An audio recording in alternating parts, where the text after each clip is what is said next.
Hello, welcome to Alone in the Labyrinth. Today I am going to pick up a theme I was exploring earlier on in the year, which was to record a podcast after an RPG session for posterity and also for the amusement of my listeners. But first, I believe I may have a call.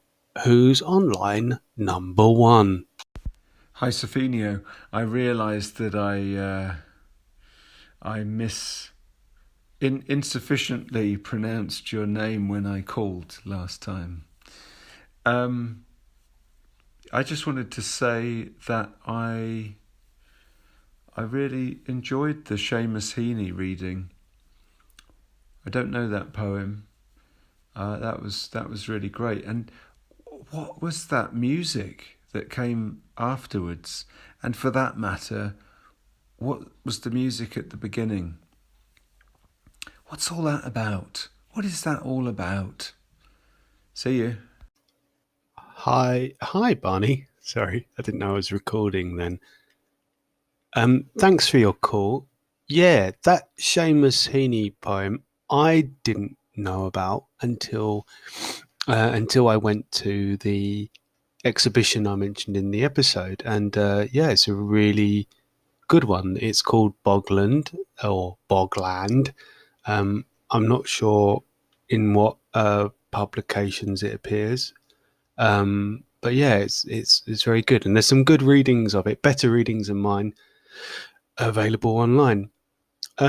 As for the music, I had to go back and have a listen to the episode again, and I can tell you that the music at the beginning of the podcast is my intro music, which I think I accidentally made about 9 years ago. And I chucked in a sample of a great friend of mine, 80s pop star Tiffany. Uh, she's taking a lot of Mogadon now, so she's slowed down quite a bit. I think we're alone now. As for the music at the end, I don't know what that was. I think that's just some glitch in the matrix. But thank you for calling, Barney. I appreciate it, and I hope we can meet up soon, and you can GM me through some alluvial plains. That would be magnificent. And yeah, and please don't feel bad for under pronunciation of my made up name. Sofinho isn't my real name, but I like to use it when I occupy these role-playing game spaces. Yeah, I think that's acceptable.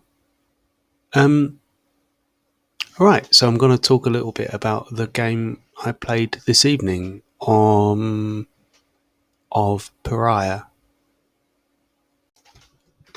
So today is Saturday, the 19th of December 2020.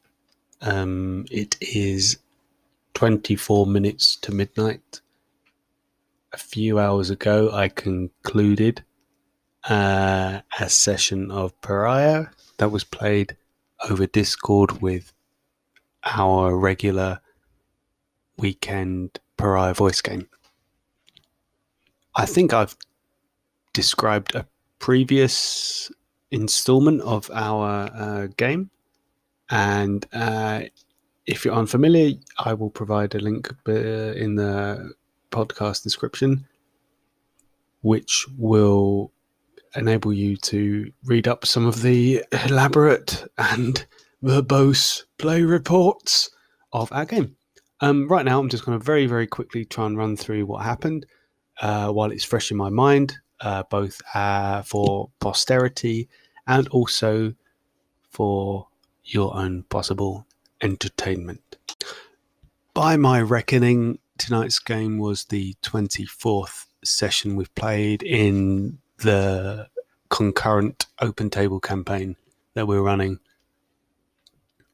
We started several months ago with a group of pariahs arriving at the north edge of a sandbox campaign map and working their way back down the coast, meeting a settlement and falling into line with the ruler of that settlement.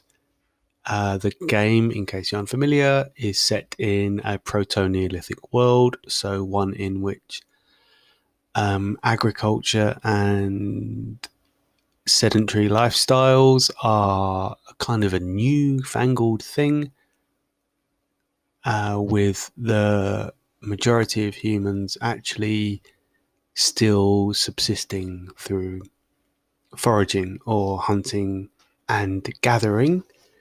It's an animist RPG, so this is a world in which all living things have, all things have some degree of intelligence, which may or may not be interacted with.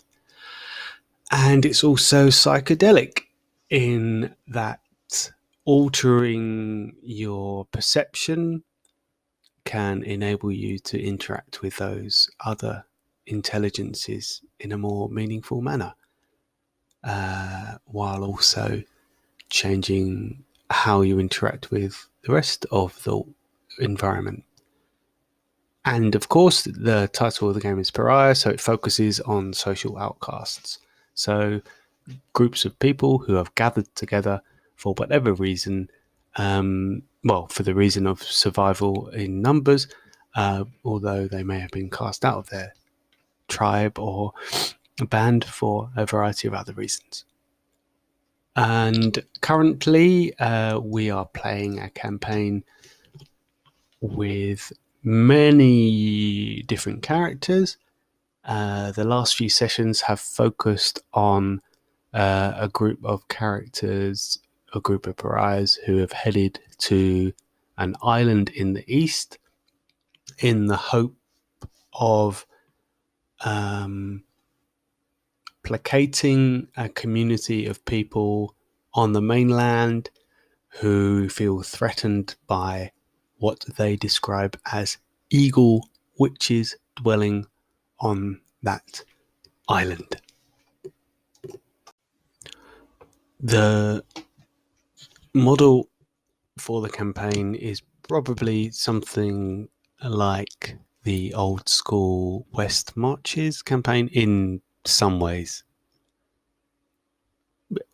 In fact, probably very loosely, that is the model.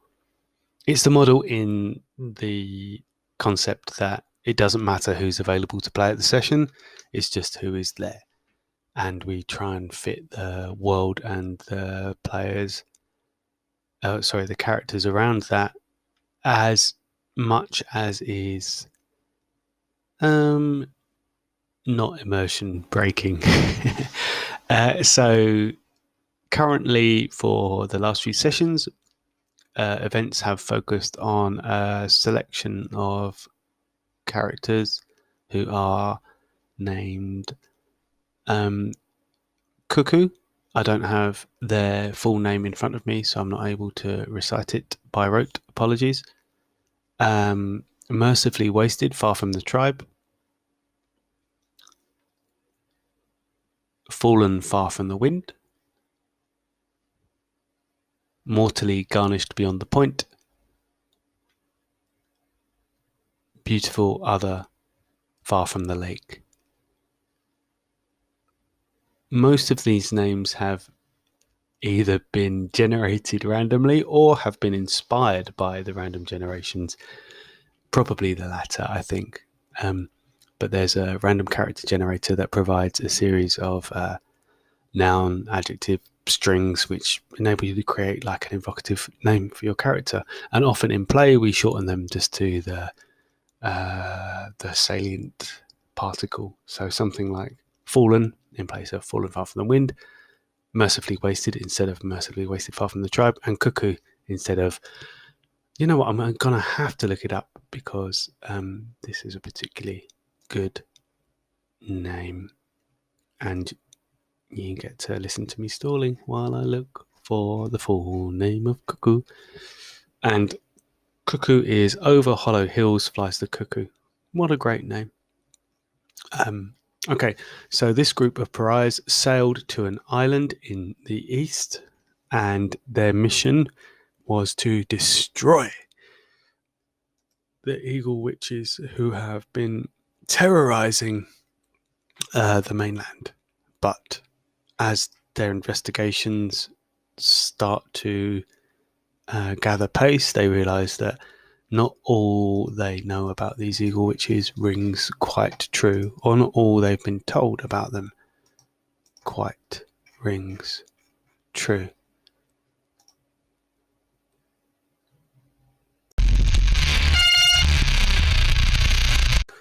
The previous session concluded with the pariahs sat outside the cave of a shaman who called himself High Mountain.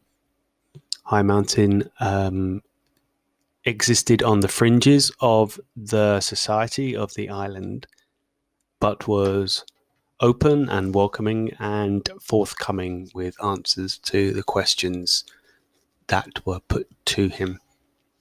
Through discussion with him, they got an idea of how the island upon which they found themselves operated, and also some idea of how they were to proceed with the matter which concerned them most, which was to heal the wounded individual known as Zhao, who they'd found in a cavern occupied by a boy or a young man from the mainland called Swims Like Dolphin, Thinks Like Fish. Zhao was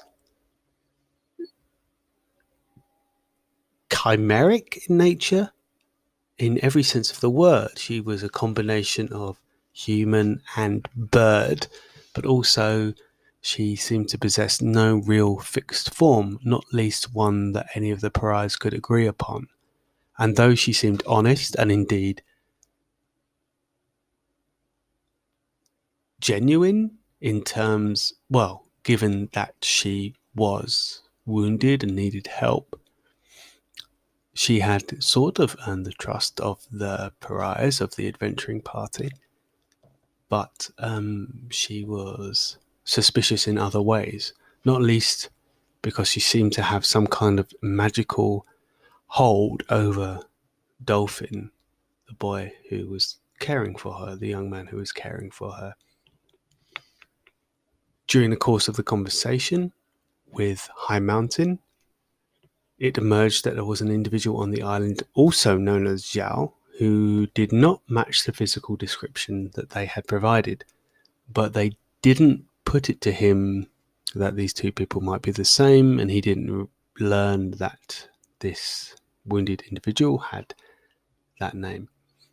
Anyway, I feel like I'm getting bogged down in background details. The point is that the party found out that on the island there was also a community of apes who yearned to be part of the covenant that the human community possessed with the ruling spirit of the island, a great eagle. But they had been not ostracized, they had been somehow excluded from participation in those rites.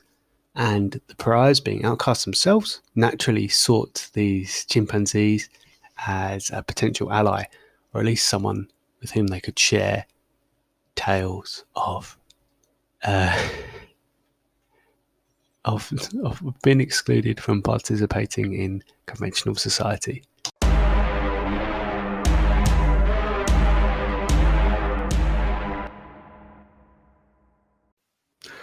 Wow, I'm really worried this sounds so fucking boring. I'm going to cut to the quick.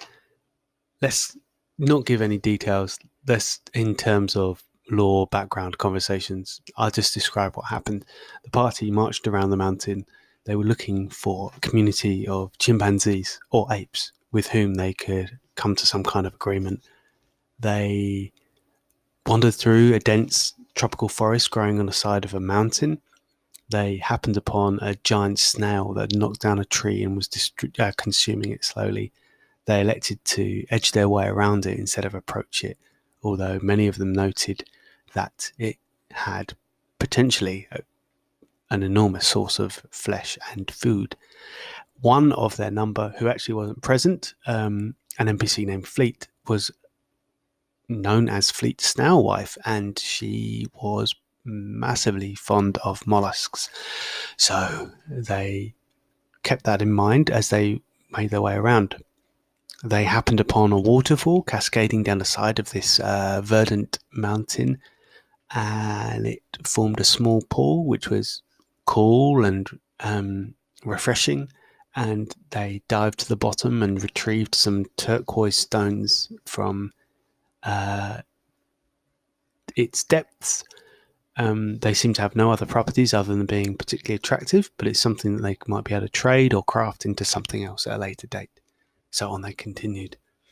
In the depths of the forest, they happened upon some chimpanzees who they were unable to communicate with directly, but they were able. One of the chimpanzees was actually able to vocalize a few monosyllabic human words, and they communicated through a process of mutual exchange the fact that they would like to parley with the community's leader, and the chimps asked them to leave their weapons behind. One of the party, mercifully wasted, whose player wasn't present, was able to therefore stand guard. They followed a elder of the chimpanzees, a female of the tribe, who seemed to be confident and intelligent enough to communicate with them, albeit in a very improvised manner. They followed her back to part of the forest where were gathered more chimps, including a more or less bald chimp who they discovered was named AitL, who, like the female elder, was able to communicate roughly using human vocalizations. But when this led to a dead end, once they realized that more would be required to communicate their ideas, the chimp suggested the imbibement of some forest mushrooms.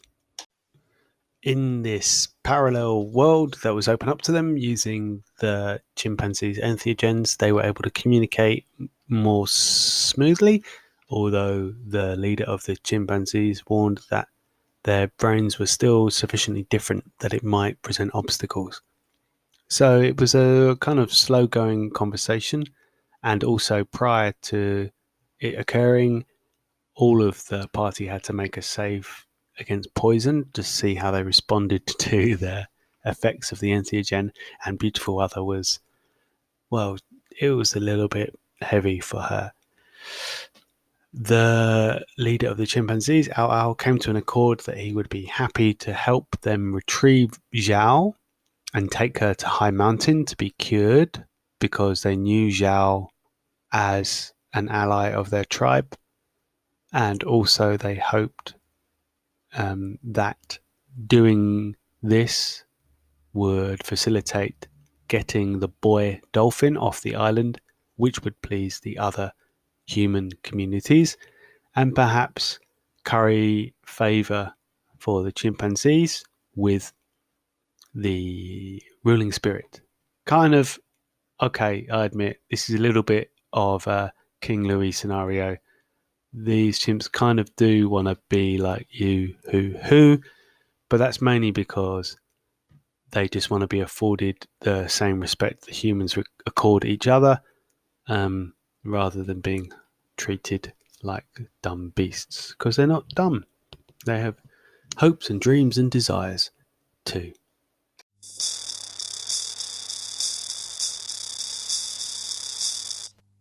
Is this working?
Anyway, during the course of... Sorry, I should restate that. Once they re-emerged from this state of inebriation, a troop of chimpanzees was gathered, and the pariahs marched with them into the wilderness around the opposite side of the island, one which they'd not yet explored, hoping to return to the location of Zhao. Along the way, they passed through an area of giant spiders, which AitL, the chimp leader, had only mentioned in a very swift addendum to their psychedelic experience, just as they were all returning to the realm of the here and now. Kind of a, oh, by the way, we might pass through some giant spiders. The party went through several options. The chimps seemed to be deferring to them as the intelligent hominids in the scenario, looking for ideas to how to negotiate it, suggesting that they had numbers, but they weren't willing to fight because they didn't want to lose any of their crew. Incidentally, the party had gained essentially 9 chimpanzee retainers at this point, but they were decided in the end, after thinking about shooting burning arrows into the spiderweb's lair, other options, they went with magic. Cuckoo had previously gained the assistance of a dusk spirit after communing with the collective mind of an insect swarm. So following the casting of this spell, this charm, Cuckoo fled the scene, followed by their newly acquired retinue of chimpanzees and the rest of the pariahs. They made their way deeper into the jungle until such a point as they felt safe and slowed their pace and continued until they reached a point at which AitL, the leader of the chimpanzees, stated that this was the location where they would usually meet with Zhao, and AitL asked the pariahs if this was where they wanted him to lead his chimps, at which point they realized they would need to lead them further along to the cave where Dolphin had been looking after Zhao. So once again, it befell the pariahs to show some leadership, and as they led I guess it was quite late in the afternoon now, as they led the chimpanzees around the side of the mountain, all seemed well until from out of nowhere some winged creature emerged from the forest, ploughed its way into the line of chimpanzees and pariahs marching along the cliff, knocked one of the chimps off the side of the cliff and sent them tumbling into the water below. So, of course, the next sequence of actions led to initiative being rolled, which in Pariah is side-based. The pariahs won. I asked them what they wanted to do. The 3 active players were all armed with bows, so they readied them, drew a bead, and waited for this winged creature to re-emerge. I also rolled initiative for the chimpanzees. They fell slightly behind the prize. The winged creature reappeared. All 3 released an arrow. None of them struck. The chimpanzees attempted to throw improvised missiles at the creature. It flew by. All that was gleamed from this moment was that this thing resembled an eagle with the face of a human, which corresponded in some ways to their collective experience of Zhao, although sharing their views later, they were all completely certain this was not Zhao. The winged thing flew down the side of the cliff until it was not visible, presumably to feast upon the corpse of the poor chimp it had knocked from the path.